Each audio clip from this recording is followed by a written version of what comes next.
ಧನುಸ್ಸು ರಾಶಿ ವಿದ್ಯಾರ್ಥಿಗಳಿಗೆ ತಮ್ಮ ಕಾರ್ಯಕ್ಷೇತ್ರದಲ್ಲಿ, ವಿದ್ಯಾಕ್ಷೇತ್ರದಲ್ಲಿ, ಶೈಕ್ಷಣಿಕ ರಂಗದಲ್ಲಿ ಒಂದಷ್ಟು ಸಮಸ್ಯೆಗಳು, ಗೊಂದಲಗಳು ಆಗ್ತಕ್ಕಂತಹ ದಿವಸ. ಮತ್ತೆ ಮತ್ತೆ ಅದನ್ನು ಹೆಚ್ಚು ಮಾಡಿಕೊಳ್ಳೋದಕ್ಕಿಂತ ಸೂಕ್ತವಾದಂತಹ ಪರಿಹಾರವನ್ನು, ಸೂಕ್ತವಾದಂತಹ ಮಾರ್ಗದರ್ಶನವನ್ನು ಪಡ್ಕೊಂಡು ಆ ವಿಚಾರವನ್ನು ಸರಿಯಾಗಿ ಮನನ ಮಾಡ್ತಕ್ಕಂಥದ್ದು ಬಹಳ ಒಳ್ಳೆಯದಾಗಿರುತ್ತೆ. ಹಣದ ಚಿಂತೆಯಿಂದ ಹೊರಬರ್ತೀರಿ. ದುಡ್ಡು ಕಾಸಿನ ವಿಚಾರದಲ್ಲಿ ಇದ್ದಂತಹ ಯಾವುದೋ ಒಂದಷ್ಟು ಸಣ್ಣ ಪುಟ್ಟ ಆಲೋಚನೆಗಳು, ಕಷ್ಟ ಅನ್ನುವಂತಹ ಅನುಭವಕ್ಕೆ ಬಂದಂತಹ ಸಂದರ್ಭ ಅದೆಲ್ಲವೂ ಕೂಡ ದೂರವಾಗ್ತಕ್ಕಂಥದ್ದಾಗುತ್ತೆ. ವೃತ್ತಿ ಅಥವಾ ಉದ್ಯೋಗದಲ್ಲಿ ಆದಾಯ ಹೆಚ್ಚಳವಾಗ್ತಕ್ಕಂಥದ್ದಿದೆ. ದುಡ್ಡನ್ನು ಹೊರತಾಗಿ ಬೇರೆ ಯಾವುದೂ ಕೂಡ ಕೆಲಸವನ್ನು ಮಾಡದೇ ಇರತಕ್ಕಂತಹ ದಿವಸ. ಇದರ ಅರ್ಥ ಹಣ ಖರ್ಚು ಮಾಡಿದರೆ ಮಾತ್ರ ಎಲ್ಲ ಕೆಲಸಗಳಾಗತ್ತೆ. ನಿಮ್ಮ ಮಾತಿಗೆ, ಪ್ರಾಮಾಣಿಕತೆಗೆ, ನಿಮ್ಮ ನಿಷ್ಠೆಗೆ, ಪರಿಶ್ರಮಕ್ಕೆ ಯಾವುದಕ್ಕೂ ಕೂಡ ಬೆಲೆ ಇಲ್ಲ ಅನ್ನುವಂಥದ್ದು ಗೊತ್ತಾಗಬೇಕು.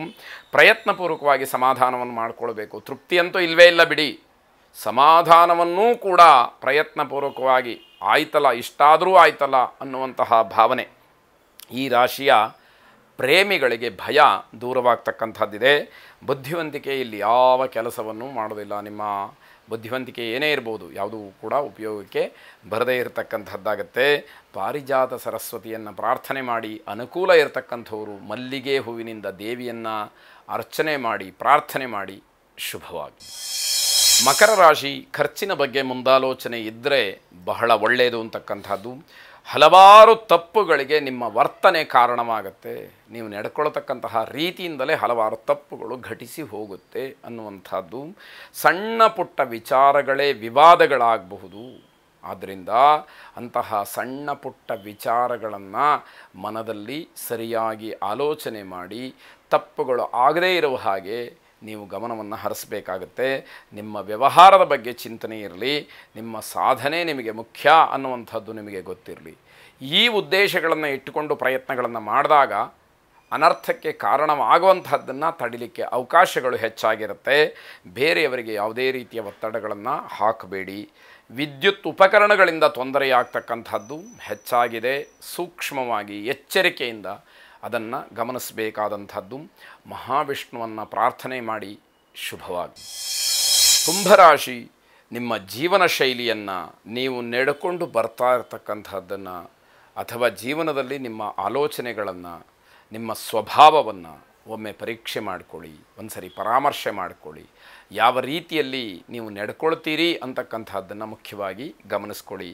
ಮನೆ ಕಟ್ಟತಕ್ಕಂತಹ ವಿಚಾರ ಪ್ರಸ್ತಾಪಕ್ಕೆ ಬರುತ್ತೆ. ಸೂಕ್ತವಾದಂತಹ ಸಮಯದಲ್ಲಿ ಅದನ್ನು ಚರ್ಚೆ ಮಾಡಿ ಮಂಗಳ ಕಾರ್ಯದ ಬಗ್ಗೆ ನಿರ್ಧಾರವನ್ನು ಮಾಡಿ. ಹಣದ ಆಲೋಚನೆ ಬರುತ್ತೆ, ಆದರೆ ಅದು ನಿಮಗೆ ಮುಂದೆ ಅನುಕೂಲವನ್ನು ಮಾಡಿಕೊಡ್ತಕ್ಕಂತಹ ಸೂಚನೆಗಳು ಕೂಡ ಕಾಣುವಂಥದ್ದಾಗತ್ತೆ. ನಿಮ್ಮ ಮತ್ತು ಮನೆಯವರ ಅಂದರೆ ಇಡೀ ಕುಟುಂಬ ಸದಸ್ಯರ ಆರೋಗ್ಯದ ಬಗ್ಗೆ ಗಮನವನ್ನು ಹರಿಸಿ. ಆರೋಗ್ಯದಲ್ಲಿ ಏನೇ ವ್ಯತ್ಯಾಸ ಆದರೂ ಕೂಡ ನಿಮಗೆ ಸಂತೋಷವನ್ನು ಅದು ಕಿತ್ಕೊಂಡ್ಬಿಡುತ್ತೆ. ಹಾಗಾಗಿ ಅದರ ಬಗ್ಗೆ ಎಚ್ಚರಿಕೆ ಇರಲಿ. ಹೊಸ ಸಂಶೋಧನೆಯನ್ನು ಮಾಡೋದಕ್ಕೆ ನೀವು ಪ್ರಯತ್ನವನ್ನು ಮಾಡಿದರೆ ಅದಕ್ಕೆ ಒಳ್ಳೆಯ ಲಾಭ ಅಥವಾ ಒಳ್ಳೆಯ ಒಂದು ಲಾಭ ನಿಮಗೆ ಸಿಗ್ತಕ್ಕಂಥದ್ದು.